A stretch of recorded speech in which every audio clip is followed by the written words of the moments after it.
जैसा कि आपने इससे जो पहली वीडियो थी, जो प्रीवियस वीडियो थी, उसमें आपने पढ़ा है प्रेजेंट इंडेफिनिट और प्रेजेंट कॉन्टिन्यूअस टेंस। अब हम आपको बताएंगे प्रेजेंट परफेक्ट टेंस क्या होता है। What is a present perfect tense? Present perfect tense it denotes about the completed work. Completed work यानी कि जिसमें हमारा काम, जिसमें हमारा वर्क बिल्कुल कंप्लीट हो जाता है, तो वो क्या कहलाता है? प्रेजेंट परफेक्ट टेंस कहलाता है। अब इसको हम रूल क्या है, रूल देखेंगे। सिंपल प्रेजेंट परफेक्ट टेंस क्या होता है? सबसे पहले क्या यूज करेंगे? Subject plus helping verb, has या हैव। उसके बाद मेन वर्ब की third form plus object. If subject is singular we use has. If subject is singular यानी कि अगर हमारा सब्जेक्ट सिंगुलर है, एक वचन है, तो हम क्या यूज करेंगे? हैज यूज करेंगे। If subject is plural we use have and with I subject we use have. अगर हमारा आई सब्जेक्ट है तो हम उसके साथ हैव ही यूज करते हैं। In spite of being a I subject is singular, यानी कि आई सब्जेक्ट हमारा सिंगुलर होता है, लेकिन फिर भी हम उसके साथ हैव यूज करते हैं। ओके, अब हम फॉर एग्जाम्पल देखते हैं। फॉर एग्जाम्पल से हमें अच्छे से और समझ में आ जाएगा एग्जाम्पल्स के थ्रू। देखिए, फर्स्ट एग्जाम्पल है he has just received a letter. He has, he क्या है यहाँ पर? सिंगुलर सब्जेक्ट है। हैज जैसे कि हमने आपको ऑलरेडी बताया है, इफ सब्जेक्ट इज सिंगुलर तो वी यूज हैज। तो ही हमारा सिंगुलर सब्जेक्ट है, इसलिए हम इसके साथ क्या यूज करेंगे? हैज यूज करेंगे। ही हैज जस्ट रिसीव्ड, उसने अभी अभी एक लेटर रिसीव किया है। रिसीव मीन्स प्राप्त करना, तो थर्ड फॉर्म है रिसीव की, रिसीव्ड, तो ये हमारी मेन वर्ब की थर्ड फॉर्म आ गई। देन ऑब्जेक्ट, तो फिर ऑब्जेक्ट आ गया। ओके, नाउ सेकेंड सेंटेंस देखते हैं। We have scored the winning goal. We have scored the winning goal. They have scored the winning goal. उन्होंने स्कोर प्राप्त किया है। ठीक है, तो ये हमारा दे क्या है? हमारा यहाँ पे दे है हमारा प्लूरल सब्जेक्ट, इसलिए हमने इसके साथ क्या यूज किया है? हैव। वैसे ही जैसे हमने आपको बताया था आई के साथ हम हमेशा हैव यूज करते हैं, तो यहाँ पर I have lost my pen. Okay, इसी को हम नेगेटिव बनाते हैं। गाइस बहुत सिंपल है, वेरी सिंपल। अब देखो, प्रेजेंट इंडेफिनिट में तो आप जो था इंडेफिनिट की जब नेगेटिव बनाया था तो उसमें तो हमें डज नॉट या डू नॉट लगाना होता था, लेकिन इसमें हम जो हमारा हेल्पिंग वर्ब है इज आर एम, उसी को हम साथ जो हमारा प्रेजेंट परफेक्ट है उसमें हैज या हैव और मेन वर्ब की थर्ड फॉर्म। ठीक, तो इसको हम नेगेटिव जब बनाएंगे तो हम क्या करेंगे? जैसे subject plus helping verb has या have plus not plus main verb की third form plus object. Example देखते हैं। She has not attended the class today. हमें कुछ नहीं करना है, हमारा हैज़ ऑलरेडी है। सी हैज़ और हमें क्या यूज करना है? केवल यहाँ पे नॉट, यानी कि जो हैज़ हैव है, जैसे हम सिंपल बनाएंगे, बस सिंपल के साथ जो हमारा हैव है यहाँ पे हम नोट लगा देंगे तो हमारा नेगेटिव सेंटेंस बन जाएगा। है ना इजी? अब देखो second, we have not sold these books. We के साथ जैसे प्लूरल है तो प्लूरल के साथ हम क्या यूज करेंगे? हैव और फिर नॉट नेगेटिव बनाने के लिए, फिर वही सेम मेन वर्ब की थर्ड फॉर्म प्लस ऑब्जेक्ट। उसके बाद आई have not taken your book. ठीक है, आई के साथ हैव फिर नॉट फिर वही मेन वर्ब की थर्ड फॉर्म। यस गाइस, जो हमारा डज नॉट या डू नॉट प्रेजेंट इंडेफिनिट या पास्ट इंडेफिनिट बनाते हैं तो डिड नॉट और उसमें मेन वर्ब की फर्स्ट फॉर्म यूज करते हैं, लेकिन हमेशा याद रखिए अगर प्रेजेंट परफेक्ट है, यानी कि टेंसेस की अगर परफेक्ट टेंस है, पास्ट परफेक्ट है या फ्यूचर परफेक्ट है, तो हमेशा मेन वर्ब की थर्ड फॉर्म यूज होती है। चाहे सेंटेंस हमारा नेगेटिव हो, इंटरगेटिव हो, यानी कि कोई सा भी टाइप हो, हमेशा मेन वर्ब की थर्ड फॉर्म आती है परफेक्ट टेंस में। ऐसे ही प्रेजेंट परफेक्ट में मेन वर्ब की थर्ड फॉर्म हम यूज करेंगे यहाँ पर। अब आता है इंटरगेटिव सेंटेंस। इंटरगेटिव सेंटेंस में जैसे in this sentences we ask the questions and question mark लगाते हैं लास्ट में। तो रूल क्या है इसका? वही सेम, हम हेल्पिंग वर्ब सबसे पहले यूज करेंगे। सिंगल इंटरोगेटिव है ये, सिंगल इंटरोगेटिव में सबसे पहले हेल्पिंग वर्ब हमें कौन से हैं ये हमें मालूम है, ऑलरेडी हम यहाँ पे बता चुके हैं। हेल्पिंग वर्ब कौन से हैं इसके प्रेजेंट परफेक्ट के, हैज़ और हैव। ओके स्टूडेंट्स, कौन से हैं, हैज़ और have plus subject plus main verb की third form plus object. Examples जैसे have you finished your work और फिर क्वेश्चन मार्क, यानी कि जो हमारा ये हैज़ हैव है इसको हम सब्जेक्ट से पहले लिखेंगे तो हमारा ये सिंगल इंटरोगेटिव बन जाएगा। सिंगल इंटरोगेटिव क्या है, जैसे कि हमने आपको पहली वीडियो में बताया था, जो हमारे यस या नो में आंसर हमें मिल सकता है वो कहलाते हैं single interrogative. Has Ram gone to the school, why have you purchase this house. ठीक है, सिंगल इंटरोगेटिव हो गए। अब बनाते हैं हम इंटरोगेटिव प्लस नेगेटिव।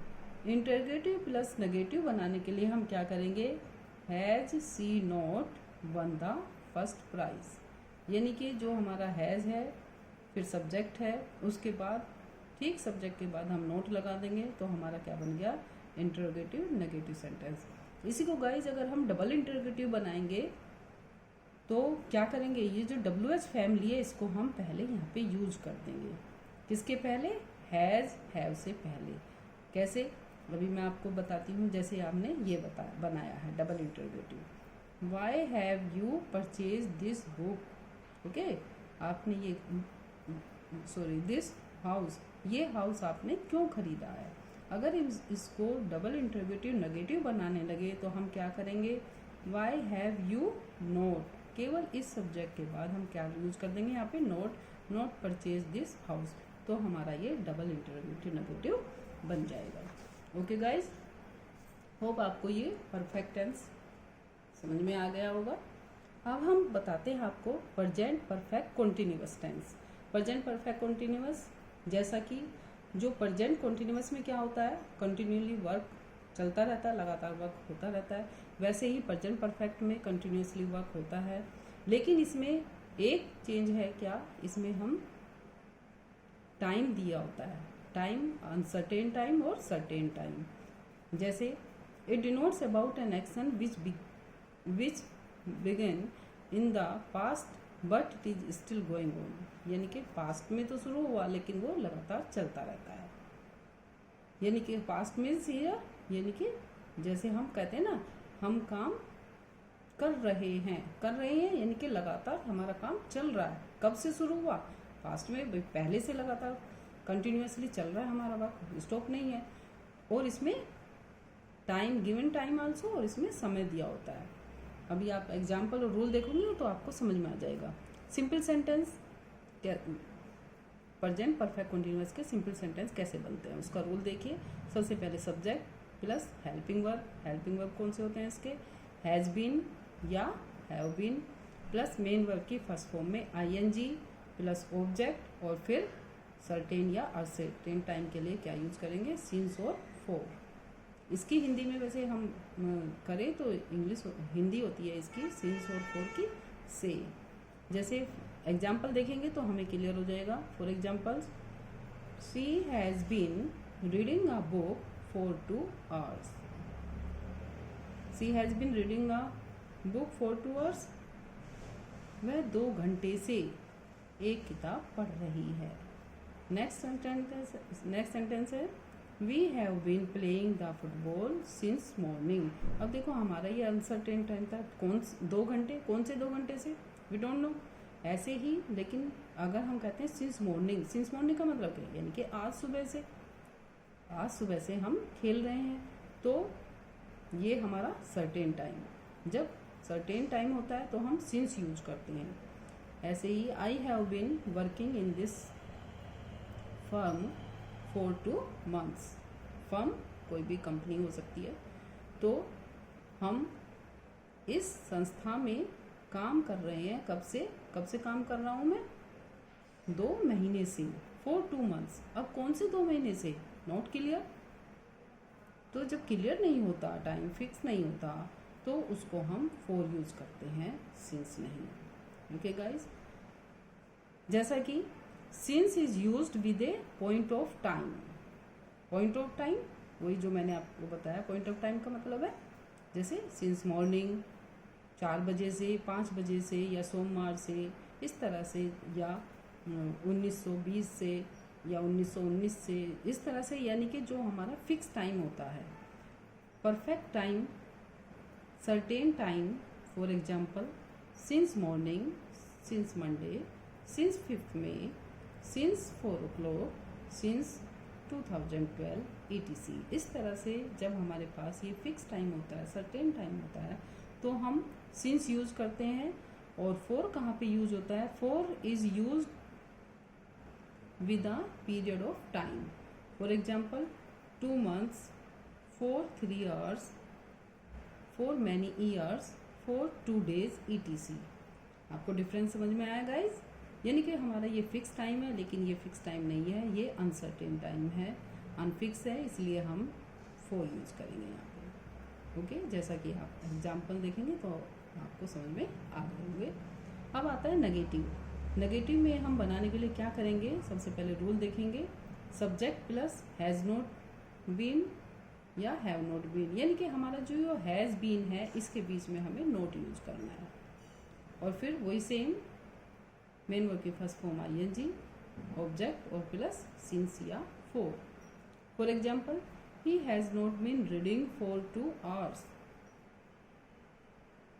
है ना, सेम है बिल्कुल। जैसे यहाँ पे सिंपल था तो हमने इसी को, आपको जिससे अच्छे से समझ में आ जाए तो हमने इसी को रिपीट किया यहाँ पर। He has not been reading for 2 hours, for 2 hours, यानी कि हमें अनसर्टेन टाइम है। कौन से 2 hours? फिक्स नहीं है टाइम, सर्टेन नहीं है, इसलिए हम यहाँ पे फॉर यूज करेंगे। It has not been raining since morning, it has not been, यानी कि आज सुबह से वर्षा नहीं हो रही है। तो हैज़ नॉट, हैज़ के साथ नॉट, फिर बीन, फिर फिक्स टाइम है, सर्टेन टाइम है, इसलिए हम सिंस यूज करेंगे। Next sentence, the children have not been coming to school for 1 week, for 1 week, 1 सप्ताह से। अब कौन से सप्ताह से? क्लियर तो नहीं है ना, तो इसलिए हम यहाँ पे फॉर यूज करें। ऐसे ही I have not been feeling well since 8 AM। अब देखो हमारा यहाँ सर्टेन टाइम है 8 AM, यानी कि 8 AM, यानी कि आज सुबह से, आज सुबह से मैं ठीक नहीं हूँ, नॉट फीलिंग वेल, अच्छा महसूस नहीं कर रहा हूँ, तो इसलिए हम यहाँ पे क्या यूज करेंगे? सिंस यूज करेंगे। ओके गाइज, अब हम आपको बताते हैं इंटरोगेटिव सेंटेंसेस। इसके जो इंटरोगेटिव नेगेटिव क्लियर हो गया होगा गाइज आपको। अब इंटरोगेटिव सेंटेंसेस हम आपको बताते हैं। इंटरोगेटिव सेंटेंसेस क्या होते हैं? It denotes about the questions, यानी कि जो क्वेश्चन के बारे में पूछा जाता है।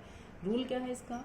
वो सबसे पहले हैज़ प्लस सब्जेक्ट फिर बीन, यानी कि हैज़ बीन एक साथ नहीं आता, पहले हैज़ यूज करेंगे, उसके बाद सब्जेक्ट, फिर बीन, फिर मेन वर्ब की थर्ड फॉर्म, मेन वर्ब की first form ING plus object और फिर सिंस या for. For examples, has she been waiting for you since 5 PM। Okay, यानी कि सिंस क्यों यूज करा? क्योंकि हमारा ये फिक्स टाइम है। नेक्स्ट सेंटेंस देखते हैं, have they been living here since 2017। क्या वे यहाँ पर 2017 से रह रहे हैं? तो हमारा यस या नो में आंसर दे सकते हैं, तो इसलिए हमारे कौन से हैं ये? Single interrogative. ओके, नेक्स्ट आता है, has this child been playing the match for 2 hours। अब फोर आया, क्यों आया फोर? क्योंकि हमारा ये 2 hours कौन से 2 घंटे से? क्लियर नहीं है, not clear, so we use here for. Okay guys, hope आपको ये क्लियर हो गए होंगे। अब इंटरोगेटिव प्लस नेगेटिव लेते हैं। इंटरोगेटिव प्लस नेगेटिव में क्या होता है? सबसे पहले हैज़, फिर सब्जेक्ट के साथ नॉट, फिर बीन, फिर main verb first form ING, फिर ऑब्जेक्ट, फिर वही सिंस फॉर, और फिर अदर कॉम्प्लीमेंट।